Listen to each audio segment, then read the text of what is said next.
Hello student, आज हम पढ़ेंगे geography unit B, India population and economy, और इसका चैप्टर नंबर 13 है ये, India population distribution, density and growth. और आज जो हमारा टॉपिक है वो है spatial pattern of population growth. Spatial, यहाँ पर स्पेशल का मतलब ये जो स्पेशल है इसका मतलब होता है लोकल। तो जो लोकल पैटर्न क्या है पॉपुलेशन ग्रोथ का, उसके बारे में हम स्टडी करेंगे। A comparative study of decadal growth rates of population of 1991 से लेकर 2001 and 2001 to 2011 shows that almost all the states and union territories of India showed a decline. अगर हम कंपेरेटिव स्टडी करते हैं डिकेडल ग्रोथ की, decadal means होता है दशक। अगर हम दशक कि 10 ईयर्स में कितनी ग्रोथ रेट हुई है 1991 से 2001 और 2001 से लेकर 2011, तो ये शो करता है कि ऑल द स्टेट, जितने भी स्टेट्स हैं या यूनियन टेरिटरीज हैं, उसमें जो ग्रोथ रेट है वो कम हुई है। द 6 मोस्ट पॉपुलेटेड स्टेट, और जो सबसे ज़्यादा जो पॉपुलेटेड स्टेट हैं ये हैं आपके उत्तर प्रदेश, महाराष्ट्र, वेस्ट बंगाल, आंध्र प्रदेश। और यहाँ पर भी सबसे पॉपुलेटेड स्टेट के अंदर भी जो ग्रोथ रेट है डिकेडल के अकॉर्डिंग वो डिक्लाइन हो रही है, शो हो रही है कि डिक्लाइन हो रही है 2001 एंड 11 में एज कम्पेयर टू 1991 एंड 2001 के। और जो मैक्सिमम डिक्लाइन हुआ रिकॉर्ड किया गया है वो है महाराष्ट्र में, और वो है 6.74 बेसिस पॉइंट। और सबसे कम जो ग्रोथ रेट डिक्लाइन हुई है वो रिकॉर्ड की गई है आंध्र प्रदेश के अंदर, और वो है 3.49 बेसिस पॉइंट। बेसिस पॉइंट मतलब जो भी इन्होंने बेस लिया है 1991 को, उसके बेसिस पर 2001 और 11 के अंदर जो ग्रोथ रेट है वो ऐसे रिकॉर्ड की गई है। सबसे ज़्यादा जो डिक्लाइन ग्रोथ रेट हुई है वो ये महाराष्ट्र के अंदर, और सबसे कम जो डिक्लाइन हुई है ग्रोथ रेट के अंदर वो आंध्र प्रदेश में। बट तमिलनाडु 3.34 बेसिस पॉइंट, और जो तमिलनाडु है वो 3.34 बेसिस पर इसमें कमी पाई गई है। पौंडीचेरी में 7.10 बेसिस है। Recorded increase during this period, तो इसमें क्या रिकॉर्ड करिए तो कम बताया गया, और इसके अंदर जो है ये बड़ा है। तमिलनाडु के अंदर और पौंडीचेरी के अंदर ग्रोथ रेट है वो बड़ी है। ये टेबल 13.4 दे रखा है, इसके अंदर इन्होंने बता रखा है कि किस किस जगह पर कितना ग्रोथ रेट है, कम हुआ है, ज़्यादा हुआ है, कौन सी जगह पर। तो इसमें इन्होंने शो किया है। तो सबसे ज़्यादा अगर आप देखेंगे कम, सबसे ज़्यादा कम कहाँ पर हुआ है, तो इस कंपेयर करेंगे तो इसमें आप देखेंगे महाराष्ट्र के अंदर पहले 22.73 था, जो कम होकर 15.99 हुआ है। बाकी सब जगह कम है, मगर सबसे ज़्यादा जो कम है वो महाराष्ट्र के अंदर है, तो वो 6.74 हो गया। और सबसे ज़्यादा डिक्लाइन जो ग्रोथ रेट का वो यहाँ पर हुआ है, और उससे जो कम है, सबसे कम जो ग्रोथ रेट है वो आंध्र प्रदेश के अंदर रिकॉर्ड हुआ है।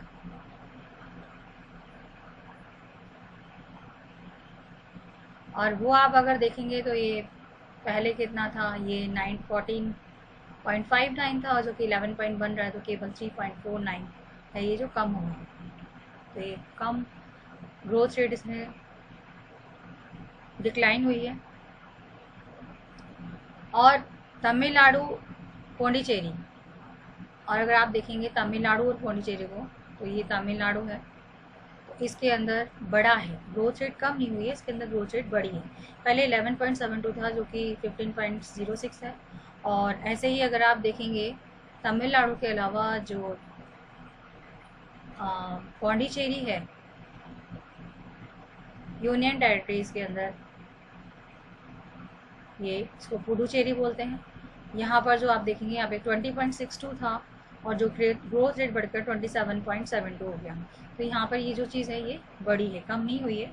बाकी सब जगह बढ़ा हुआ नज़र, कम होता हुआ नज़र आया है, लेकिन इनके अंदर बढ़ा हुआ नज़र आया है। तमिलनाडु यहाँ पे बढ़ा हुआ है। During decades 2001 and 11, 2001 and 11, all the दोनों में से लेकर 2011 तक जितने भी स्टेट्स एंड यूनियन टेरिटरीज हैं एक्सेप्ट तमिलनाडु एंड पुडुचेरी, छत्तीसगढ़ है। चंडीगढ़ में तो आपने देखा बहुत कम हो गई है, 40 थी पहले, 40.28 था जो कि 17.10 है। तो ये छत्तीसगढ़ का बता रहे हैं। जो छत्तीसगढ़ है यहाँ पर अगर आप देखेंगे पहले 18.27 था जो कि बढ़ करके 22.59 हो गया, यानी ग्रोथ रेट इसमें बढ़ी है। बाकी सारे स्टेट्स के अंदर जो ग्रोथ रेट है वो कम। Puducherry recorded a decline in a decadal growth, और पुडुचेरी के अंदर जो डिक्लाइन हुआ है डिकेडल ग्रोथ और पॉपुलेशन के अंदर ये रिकॉर्ड किया गया है पुडुचेरी में। एंड मैक्सिमम जो डिक्लाइन रिकॉर्ड किया गया है वो है union state and union territories के अंदर, जिसमें नागालैंड मैक्सिमम डिक्लाइन रिकॉर्ड किया गया है यूनियन टेरिटरी और स्टेट्स में। तो स्टेट्स के अंदर नागालैंड -65% है, सिक्किम में -26.70% है, चंडीगढ़ के अंदर -23.18% है, अंडमान निकोबार के अंदर 20.22% है in decreasing order. Decreasing order के अंदर शो किया है, तो सबसे ज़्यादा यहाँ इंक्रीज़ हुआ, उसके बाद यहाँ पे नागालैंड में हुआ, उसके बाद सिक्किम में, फिर चंडीगढ़ में, फिर Andaman and Nicobar. By analysing the data, अगर हम डेटा को एनालाइज करते हैं, निरीक्षण करते हैं इसका on the growth rate of population के ग्रोथ रेट पर 2001 एंड 11 के अकॉर्डिंग, तो जो रीजन्स हैं उनको 3 टाइप्स के रीजन्स हैं वो दिखाई देते हैं, क्लियरली विजिबल इन इंडिया। 3 प्रकार के जो रीजन्स हैं वो इंडिया में दिखाई देते हैं, और वो जो है सबसे पहला तो है आपका एरिया, हाई पॉपुलेशन ग्रोथ, जहाँ पर सबसे ज़्यादा पॉपुलेशन बड़ी है, ग्रोथ जो है पॉपुलेशन ग्रोथ है वो बड़ी है, हाई पॉपुलेशन ग्रोथ। तो इसके अंदर यूनियन टेरिटरीज में आपके दादर एंड नगर हवेली है, Daman Diu fall under this category, ये दोनों इस कैटेगरी के अंदर आते हैं। और इस पीरियड के अंदर more than 30% of population rate, और ज़्यादातर जो 30% पॉपुलेशन ग्रोथ रेट है was recorded in these union territories. तो यहाँ पर 30% पॉपुलेशन ग्रोथ रेट रिकॉर्ड किया गया है, जहाँ पे पॉपुलेशन बड़ी है, पॉपुलेशन ग्रोथ बड़ी है इन यूनियन टेरिटरीज के। देन फिर आता है area of medium population growth, जहाँ पर पॉपुलेशन ग्रोथ बड़ी है लेकिन मीडियम रूप से बड़ी है। तो इसमें आपका आ जाता है बिहार, जम्मू एंड कश्मीर, झारखंड, मध्य प्रदेश एंड मेघालय, मिज़ोरम, राजस्थान, उत्तर प्रदेश, और जो यूनियन टेरिटरी है Delhi. And Puducherry recorded a decadal population growth rate between 20 to 30%, और पुडुचेरी के अंदर जो growth rate decadal growth rate है उसको रिकॉर्ड किया गया है 20 से 30% इस पीरियड के दौरान। तो ये मीडियम पॉपुलेशन ग्रोथ रेट है।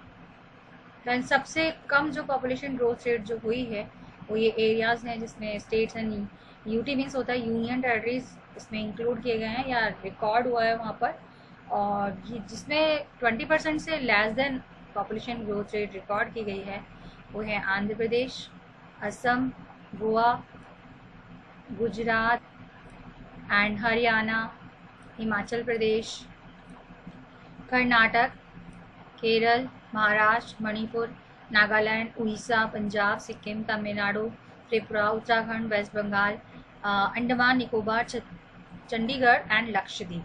तो यहाँ ये जो स्टेट्स हैं और यूनियन टेरिटरीज हैं वहाँ पर सबसे कम पॉपुलेशन ग्रोथ रेट रिकॉर्ड की गई है, इसलिए ये area of low population growth area है, area of low population growth.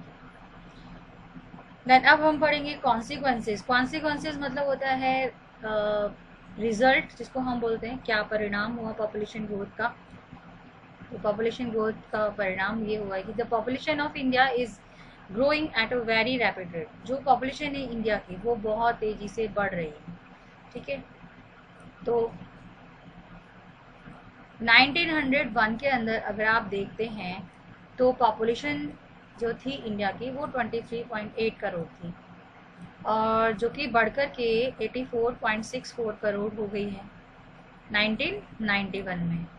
तो देखो आप ये बता रहे हैं 1901 में 23.8 करोड़ थी, 1991 में ये 84.6 करोड़ हुई, और उसके बाद 102.87 करोड़ 2001 के अंदर हो गई। ये पॉपुलेशन बता रहे हैं ये।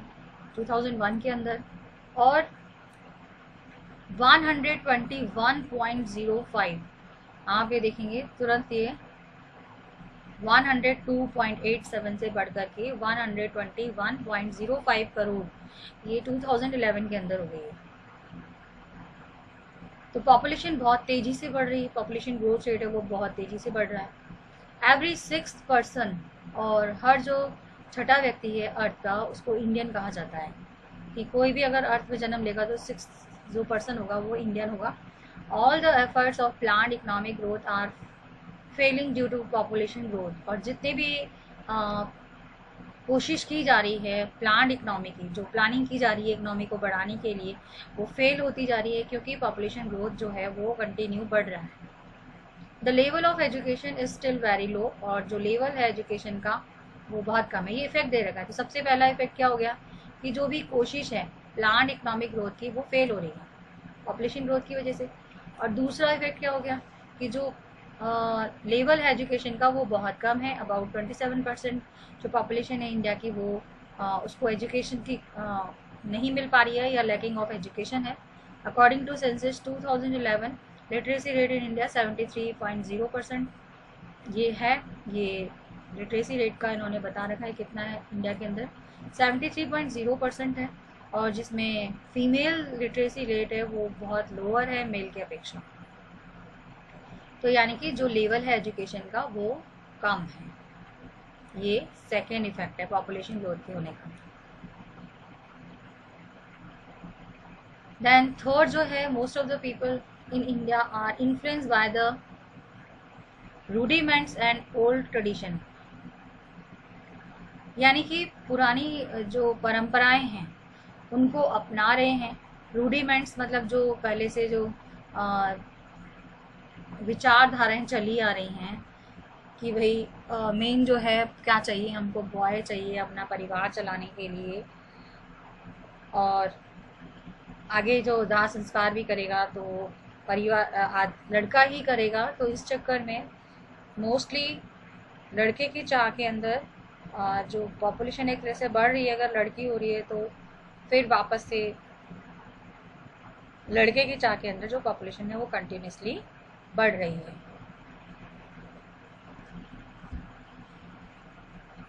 तो ये तो था इसका रूडिमेंट एंड ओल्ड ट्रेडिशन का, कि जो पुरानी विचारधाराएं हैं या पुरानी जो परंपराएं हैं उसके कारण भी जो उसका प्रभाव है ज़्यादातर लोगों पर, इंडियंस पर। And this type of people, और इस प्रकार के जो लोग हैं, have difficulty in adopting new ideas. उनके लिए बहुत मुश्किल होता है नए आइडियाज़ को अपनाना।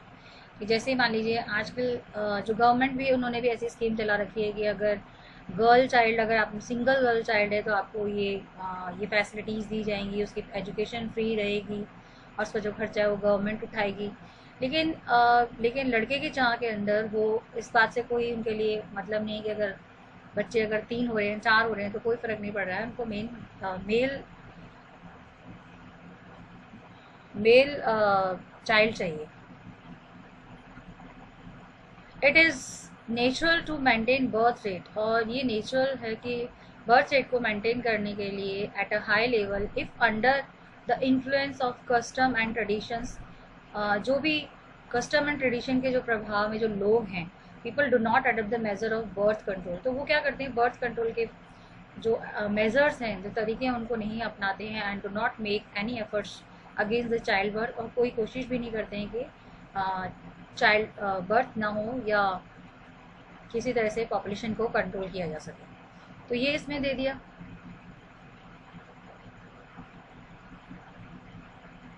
द इंडियन रूरल पॉपुलेशन, और Indian rural population can be said to be under the influence of religious custom.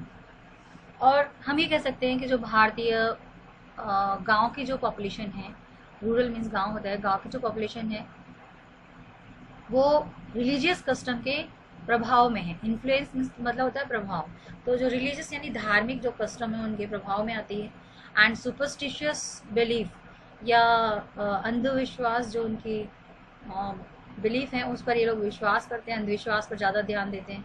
And it is very difficult to convince, और ये बहुत मुश्किल हो जाता है उनको समझाना अगेंस्ट द रिलीजियस कस्टम, या उनको कहना कि भाई अपने रिलीजियस कस्टम के खिलाफ चले जाओ। Due to traditions and custom, people do not consider any efforts against the nature still good. और क्योंकि उनके ट्रेडिशन और कस्टम ऐसे हैं जिसकी वजह से वो कंसिडर नहीं करते हैं, किसी प्रकार की कोशिश नहीं करते हैं अगेंस्ट नेचर स्टिल गुड, कि नेचर के अगेंस्ट जाना अच्छा रहेगा. And this same sense also work, और ये जो सेम सेंस है वो काम करता है in relation to reproduction, relation में और रिप्रोडक्शन में, रिलेशन से लेकर रिप्रोडक्शन तक ये जो इनकी भावना है वो चलती रहती हैं.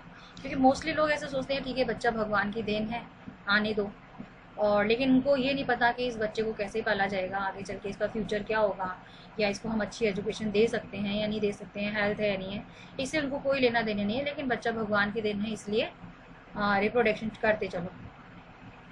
Joint family system exist in India. India के अंदर जॉइंट फैमिली सिस्टम है, और जो रिस्पॉन्सिबिलिटी है न्यू बॉर्न चाइल्ड की, अगर कोई नया बच्चा पैदा होता है जॉइंट फैमिली के अंदर, तो parents is not on the parents, ये पेरेंट्स के ऊपर नहीं होता, बट होल फैमिली, पूरे परिवार के लिए होता है. So these is no factors against birth child. तो इसलिए वो बर्ड चाइल्ड के खिलाफ नहीं है. मतलब अगर खाली माता पिता उसको पालेंगे तो उनके ऊपर रिस्पॉन्सिबिलिटीज़ ज़्यादा हो जाएगी, लेकिन जॉइंट फैमिली के अंदर सब लोग मिलकर पालते हैं, तो बच्चे की देखभाल से रिलेटेड भी कोई प्रॉब्लम नहीं आती है. तो उनके लिए no factor against child birth, तो कोई भी फैक्टर्स जो है चाइल्ड बर्थ के खिलाफ वो नहीं जाते हैं या उसको नहीं अपनाते चाइल्ड बर्थ के खिलाफ. Joint family practice also encourage the marriage at a early age. और जॉइंट फैमिली के अंदर क्या होता है, केवल बच्चे के जन्म का स्वागत ही नहीं किया जाता, बल्कि कम उम्र में ही वो शादी विवाह कर देते हैं. ये भी एक फैक्टर है. The low respect of women in the society. और दूसरा कारण ये है कि औरतों का समाज के अंदर जो दर्जा है या सम्मान है वो बहुत कम है. Also led to large size of family. और यही भी कारण है, यही भी एक कारण है परिवार के बड़े होने का, यानी कि उसकी इच्छा अनिच्छा की कोई वैल्यू नहीं होती है. इन सोसाइटी, समाज के अंदर womens are consider to be machine. समाज में वुमेन को एक मशीन माना जाता है बच्चे को पैदा करने की. And her comforts and welfare are not taken care. और उसके आराम का या उसकी भलाई से रिलेटेड कोई भी काम नहीं किया जाता है या उसकी केयर नहीं की जाती है वुमेन की.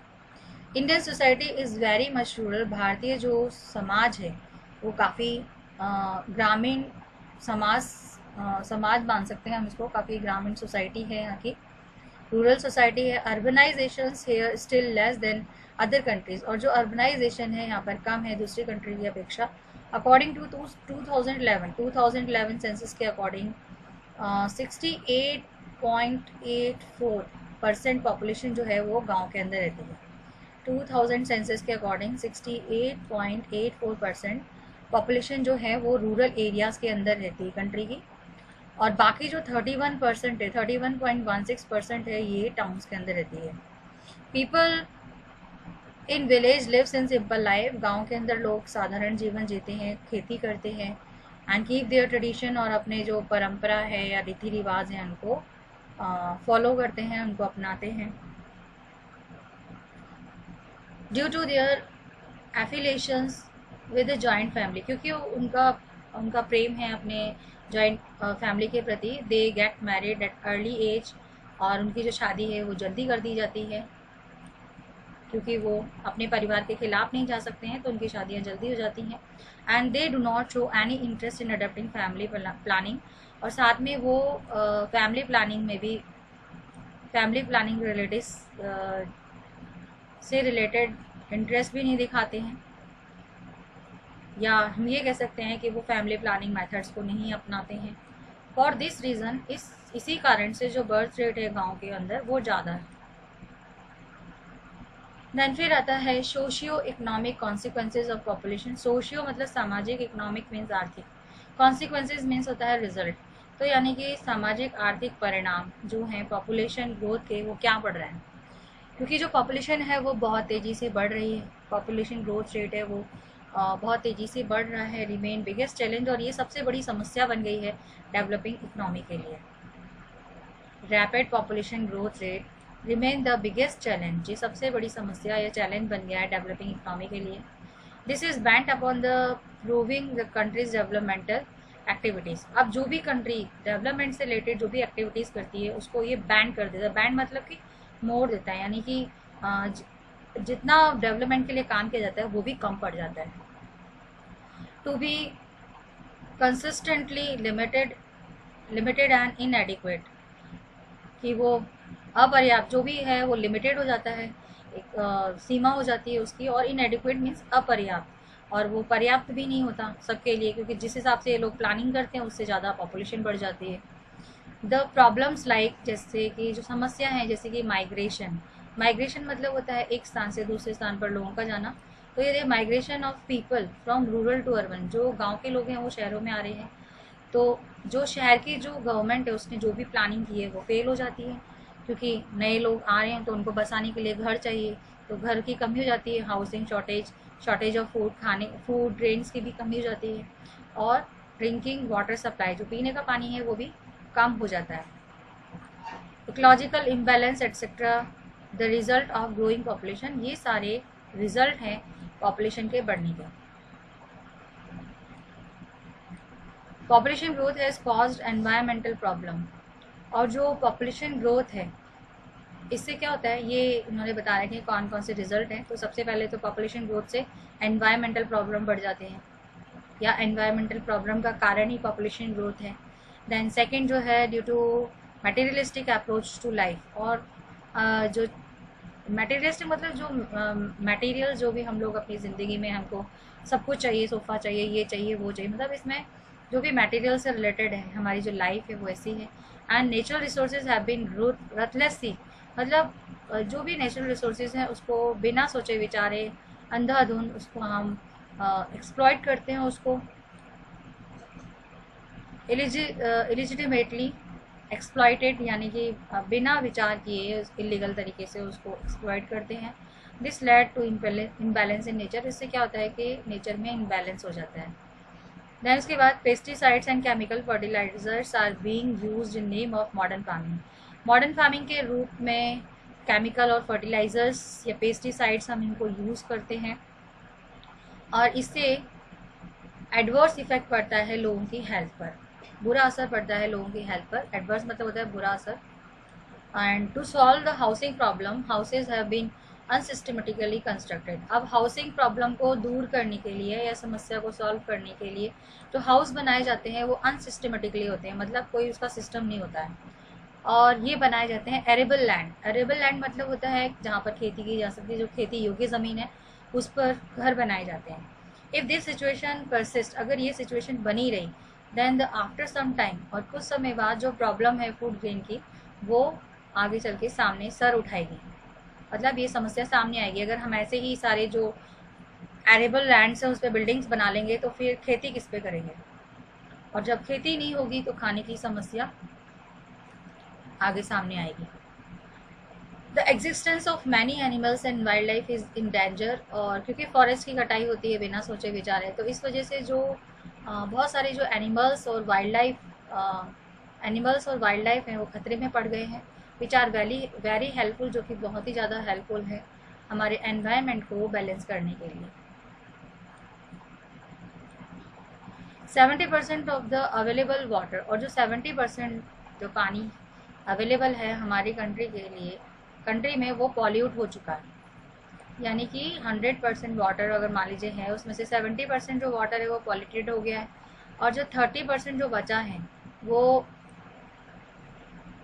इसमें से भी जो 30% है, out of this 30% has reach toxicity level, यानी उसके अंदर टॉक्सिक्स इतने ज़्यादा मिल गए कि वो टॉक्सिसिटी लेवल पर पहुंच गया है। And this is very help, और ये काफ़ी हेल्पफुल बन जाता है इन्फेक्शियस डिजीज़ को फैलाने में। इन्फेक्शियस यानी इन्फेक्शन हो गया तो इन्फेक्शन फैलना शुरू हो जाता है, या इन्फेक्शियस डिजीज़ बढ़ने लग जाती है। ड्यू टू दिस, इसकी वजह से 15 लाख चिल्ड्रंस जो हैं वो हर साल मारे जाते हैं, या इन्फेक्शियस डिजीज़ की वजह से 15 लाख चिल्ड्रन हैं वो हर साल मर जाते हैं। The water level has gone down, और जो वाटर लेवल है वो भी धीरे धीरे नीचे जा रहा है। If the population growth continue, अगर पॉपुलेशन ग्रोथ ऐसे ही बढ़ती रही, इसी रेट से बढ़ती रही, then the problem of water scarcity, तो जो पानी की समस्या है वो आगे चल के अपना फ्यूचर में अपना सिर उठा लेगी, यानी कि ये समस्या बढ़ जाएगी। Due to the development of tourist spot, और टूरिस्ट स्पॉट के बढ़ने से एट मैनी प्लेस, कई जगह पर people come and gather there, लोग वहाँ आते हैं और इकट्ठे होते हैं, they spread dirt and garbage, और वहाँ पर वो लोग कचरा फैलाते हैं, गंदगी फैलाते हैं, एंड टेम्पर विद नेचर, और जो नेचर है उसको नुकसान पहुँचाते हैं, which led to extinction of many medicinal plants, और जिससे क्या होता है कि जो बहुत सारे मेडिसिनल प्लांट्स हैं उनको नुकसान होता जा रहा है। अननेसेसरी मैनिपुलेशन ऑफ नेचर, और बिना वजह नेचर को नुकसान पहुंचाना, डायरेक्टली और indirectly, led to the climate change, इससे क्लाइमेट चेंज होता है, which has an adverse impact, और जिसका कि एडवर्स इम्पैक्ट पड़ता है on ocean and wild life, ocean और वाइल्ड लाइफ पर, ड्यू टू ग्लोबल वार्मिंग, और जिसकी वजह से ग्लोबल वार्मिंग जो है वो बढ़ जाती है, और ग्लोबल वार्मिंग होने से जो ग्लेशियर्स के मेल्ट होने का जो रेट है वो बढ़ जाता है, and also the green house gases, और जो ग्रीन हाउसेज गैसेज हैं जैसे कि कार्बन डाइऑक्साइड, ये बढ़ जाती है, which have the adverse impact of on human life, जिससे कि उसका बुरा असर ह्यूमन की ज़िंदगी पर पड़ता है। Due to deforestation, drought, deforestation की वजह से यानी जंगलों की कटाई की वजह से सूखा, बाढ़, ये कॉमन हो जाते हैं कुछ एरियाज़ के अंदर, and due to drought, drought की वजह से सूखा बढ़ने की वजह से जंगलों में there is a increase in number of vehicle which result in increase in road accident, और नंबर ऑफ व्हीकल्स के बढ़ने से रोड एक्सीडेंट्स हैं जो बढ़ते चले जा रहे हैं, एयर पॉल्यूशन बढ़ रहा है, और इसके अलावा जो व्हीकुलर स्मोक यानी कि व्हीकल से निकलने वाला जो स्मोक है, ये इसकी वजह से जो एयर पॉल्यूशन है वो बढ़ रहा है, साथ में नॉइज़ पॉल्यूशन हो रहा है, जिसका कि बुरा असर ह्यूमन की हेल्थ पर पड़ रहा है। ये किसकी वजह से हो रहा है? नंबर ऑफ व्हीकल्स के इंक्रीज होने से। ड्यू टू पॉपुलेशन ग्रोथ की वजह से government is not able to implement the development scheme, क्योंकि पॉपुलेशन ग्रोथ है वो कंटिन्यूसली बढ़ रही है, तो इससे जो गवर्नमेंट जो भी डेवलपमेंट से रिलेटेड जो भी प्रोग्राम चलाती है वो कम पड़ जाते हैं, या उसको सही प्रकार से वो इम्प्लीमेंट नहीं कर पाती है गवर्नमेंट, पॉपुलेशन ग्रोथ की वजह से।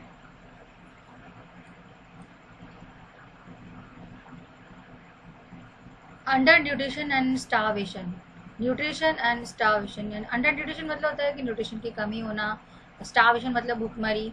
अंडर न्यूट्रिशन और स्टारवेशन की वजह से जो डेथ है वो भी रिपोर्ट की जा रही है कि लोग भूखमरी की वजह से मर रहे हैं, न्यूट्रिशन उनको पूरा नहीं मिल पा रहा है, इस वजह से वो मर रहे हैं। It is a barrier for economic development, और ये बैरियर है इकोनॉमिक डेवलपमेंट के लिए and growth of the country के ग्रोथ के लिए। बैरियर मीन्स होता है रुकावट, तो ये जो है ग्रोथ जो है, पॉपुलेशन ग्रोथ जो है, ये एक तरह की रुकावट है इकोनॉमिक डेवलपमेंट और कंट्री की ग्रोथ के लिए। Promotion of conflict in the society, casteism, religious fundamentalism, rationalism, regionalism etcetera influence the law and order. अब क्योंकि समाज के अंदर जो कास्टिज्म है या रिलीजियस फंडामेंटलिज्म है या रीजनलिज्म है, रीजनलिज्म मतलब रीज़न, क्षेत्रता दिखाना, इसमें ये सारी जो चीज़ें हैं इसकी वजह से समाज में लड़ाई होती है, लड़ाई को बढ़ावा मिलता है। कॉन्फ्लिक्ट मतलब होता है लड़ाई झगड़ा, तो इसको प्रमोशन मीन्स होता है बढ़ावा, तो लड़ाई झगड़े को बढ़ावा मिलता है, और इससे क्या होता है कि जो लॉ एंड ऑर्डर है यानी कि जो हमारा कानून और व्यवस्था है उस पर बुरा असर पड़ता है। It led to problem of unemployment, और इससे जो अनएम्प्लॉयमेंट की जो प्रॉब्लम है वो बढ़ जाती है। यानी पॉपुलेशन ग्रोथ से क्या होगा कि बेरोजगारी बढ़ जाएगी, उनको रोजगार नहीं मिलेगा तो बेरोजगारी बढ़ेगी।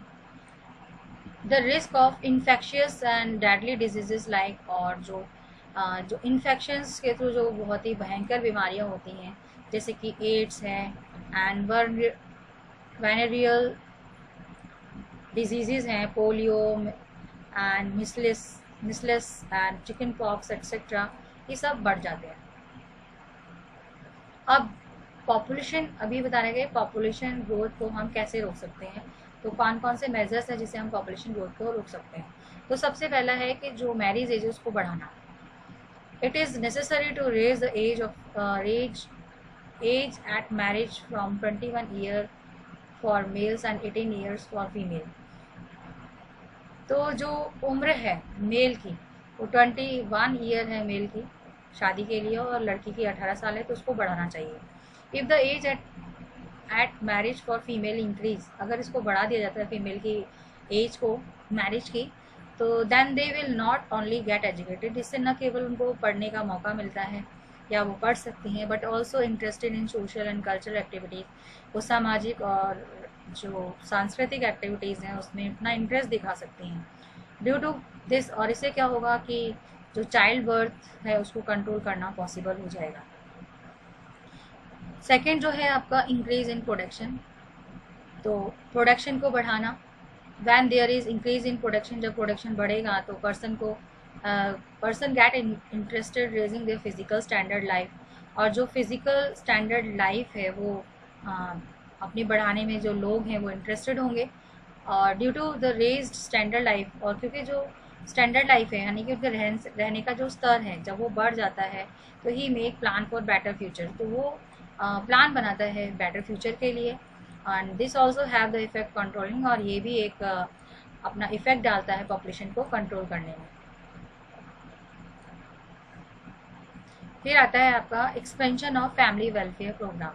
फैमिली वेलफेयर यानी कि परिवार की भलाई से रिलेटेड प्रोग्राम्स को बढ़ाना।